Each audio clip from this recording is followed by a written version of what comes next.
ಮೇಲ್ಮನೆ ಚುನಾವಣೆಯಲ್ಲೂ ಕೂಡ ಬಿಜೆಪಿಗೆ ಬಂಡಾಯದ ಬಿಸಿ ತಾಗ್ತಾ ಇದೆ. ಮಾಜಿ ಶಾಸಕ ರಘುಪತಿ ಭಟ್ ಬಳಿಕ ಮತ್ತೊಬ್ಬರಿಂದ ಇದೀಗ ಬಂಡಾಯ ಶುರುವಾಗ್ತಾ ಇದೆ.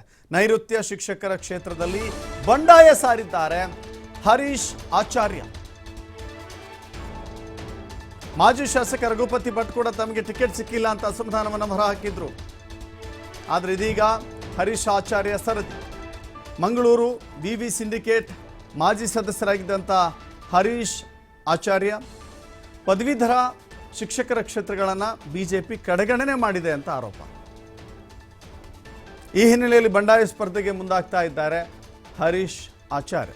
ನಾಳೆ ಮೈಸೂರಿನಲ್ಲಿ ನಾಮಪತ್ರ ಸಲ್ಲಿಸ್ತಾ ಇದ್ದಾರೆ ಹರೀಶ್.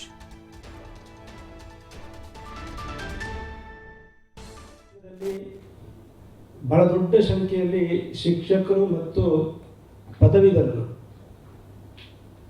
ಈ ಹಿಂದಿನಿಂದ ಕೂಡ ಪರಂಪರಾಗತವಾಗಿ ಅತಿ ಹೆಚ್ಚಿನ ಸಂಖ್ಯೆಯಲ್ಲಿ ಮುತುವರ್ಜಿಯಿಂದ ನೋಂದಣಿಯನ್ನು ಮಾಡಿಕೊಂಡು ಚುನಾವಣಾ ಪ್ರಕ್ರಿಯೆಯಲ್ಲಿ ಪಾಲ್ಗೊಳ್ಳುವಂತ ನಾವು ನೋಡಿದ್ದೇವೆ. ಆದರೆ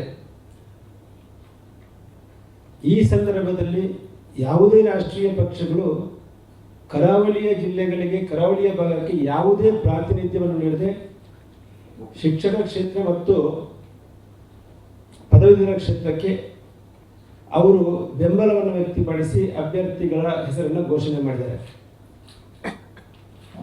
ಕರಾವಳಿಯ ಭಾಗವನ್ನು ಸಂಪೂರ್ಣವಾಗಿ ನಿರ್ಲಕ್ಷ್ಯ ಮಾಡಿದ್ದಾರೆ.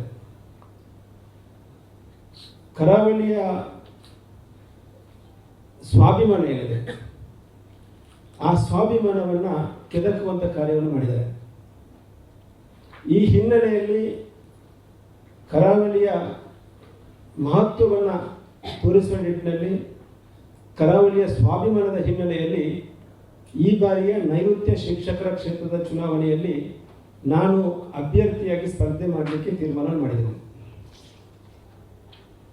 ತಮಗೆ ಗೊತ್ತಿದ್ದ ಹಾಗೆ ಶಿಕ್ಷಕ ಕ್ಷೇತ್ರ ಅದು ಅತ್ಯಂತ ವೈಶಿಷ್ಟ್ಯಪೂರ್ಣವಾಗಿರ್ತಕ್ಕಂಥ ಕ್ಷೇತ್ರ.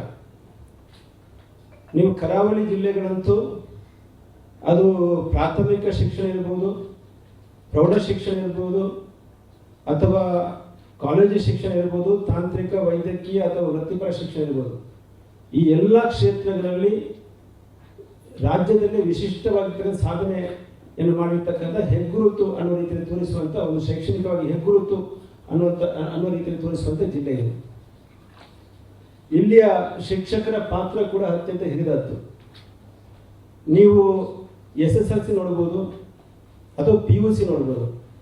ಕರಾವಳಿ ಜಿಲ್ಲೆ ಇರ್ಬೋದು, ಶಿವಮೊಗ್ಗ ಇರ್ಬೋದು, ಚಿಕ್ಕಮಗಳೂರು ಇರ್ಬೋದು ಅಥವಾ ಕೊಡಗು ಇರ್ಬೋದು. ಇಲ್ಲಿಯ ಸಾಧನೆ ಅಪೂರ್ವವಾಗಿರ್ತಕ್ಕಂಥದ್ದು. ಈ ಸಾಧನೆ ಬರಬೇಕಿದ್ರೆ ಇಲ್ಲಿಯ ಶಿಕ್ಷಕರ ಪರಿಶ್ರಮ,